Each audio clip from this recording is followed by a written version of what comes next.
welcome back to Basement Tube. Hey Lily, what's your batting average? Nah. Well, it's hard for women to establish themselves in a male-dominated sporting world. However, one student at St. Thomas University has put herself in the top 5 of the Scorer's Canada's Next Top Sportscaster. His then manager, Slim, who they called. Going into her 4th year of university, Jane Erickson was searching for an opportunity in journalism. That search came to an end when she applied for Canada's Next Top Sportscaster.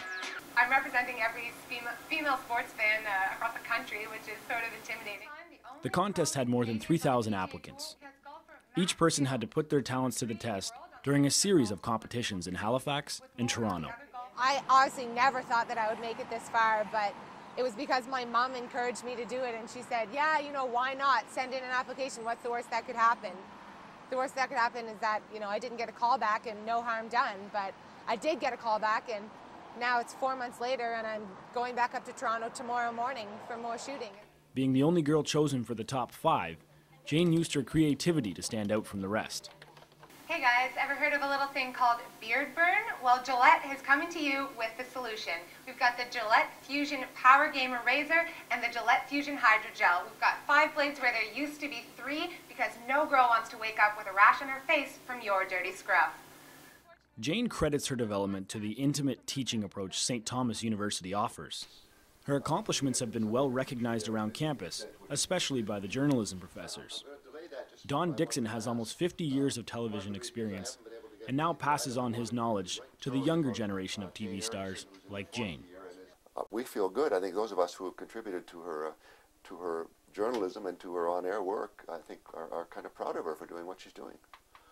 The contest will come to a close in early December when Jane hosts a TV show live across the nation. If she wins, she'll get a 1-year contract with The Score as well as with Gillette. And let's hope for Jane's sake that if she does win, Gillette provides her with a year's supply of razors to prevent that nasty beard burn. For Stu Journalism, I'm Jason Cassidy. Halloween's come and gone, and trick-or-treaters have lots of candy to show for it. Also on a sweet note, Fredericton's food banks should have stocked shelves thanks to Trick or Eat. Alex Solak has more. For many students, getting food is simple. You go to the cafeteria and take a look at the menu. You can pick from a selection of many drinks. Then you choose any combination of food, load up your tray, and make your way to the cash. After a quick scan of your student ID, you're all set.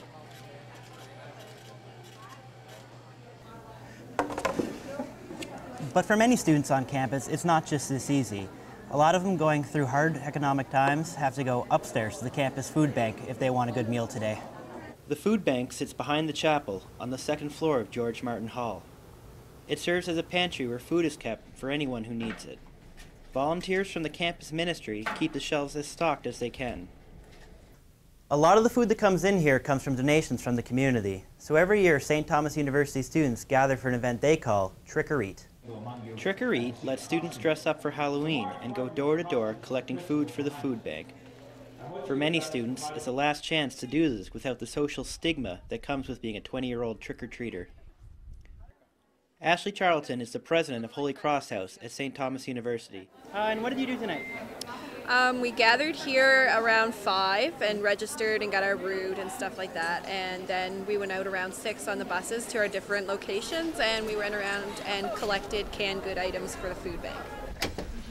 How you doing tonight? Hey, Tin Man. Yeah, the whole crew. The whole damn crew, right? Yeah. We're from St. Thomas University, and we're collecting non-perishable food items for the Fredericton Food Bank. Yeah. Just wondering if you would... I'll have to replace it. Oh, that's okay. We're just here for the weekend. Yeah. It's all good. Thank you very much. As their bags filled up with food, they'd unload it into waiting vans, then head back out for more. After a few hours, the volunteers bussed back to campus. The food was collected and loaded into trucks for shipping to the Fredericton Food Bank. 100 bags of food were set aside for the campus food bank. Trick or Eat was a big success here. They raised tons and tons of food for hungry people across Fredericton and here on campus. This storage closet here houses just some of the extra food that this campus food bank has. While it may seem like a lot of food right now, campus ministry officials say they'll be lucky if this food lasts until January. Reporting for Stu Journalism, I'm Alex Solak. After weeks of speculation, NB Power has reached a proposed agreement with Hydro-Quebec to sell all the generators in New Brunswick. Jason Cassidy was at the event for more. Thanks, guys. I'm standing here outside the old government house in Fredericton, where Premier Sean Graham just announced a proposed deal to sell NB Power to Hydro-Quebec for $4.8 billion. The deal will see Hydro-Quebec take over all New Brunswick power generating stations. In exchange, Hydro-Quebec will freeze all residential power rates for the next 5 years, as well as lower industrial rates to the level Quebec currently has. Sean Graham is saying taxpayers are the big winners here today. However, many are quite skeptical of the deal. Wake up, New Brunswick, because if he's going to sell out NB Power, what's next? Is he going to sell out individual cities? I don't trust him. And I don't trust Quebec. Let's get more information. Don't let these things happen until you people get more information.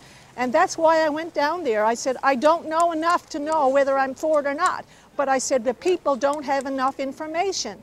And until they do, and educate on what you're doing, and people speak out on it, don't do anything quickly, because you may be sorry. Will this deal be one of self-sufficiency or of self-destruction? And why? Because this government has driven us so far into debt that it sees that selling our assets are its only option.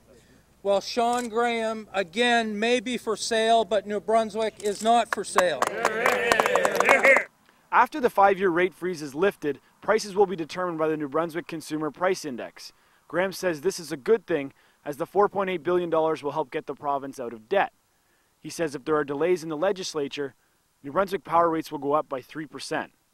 For Stu Journalism, I'm Jason Cassidy. And that was another edition of Stu Basement Tapes. Don't forget to check us out online at stubasementtapes.wordpress.com. Hey Lily, let's go work on your batting average. Okay.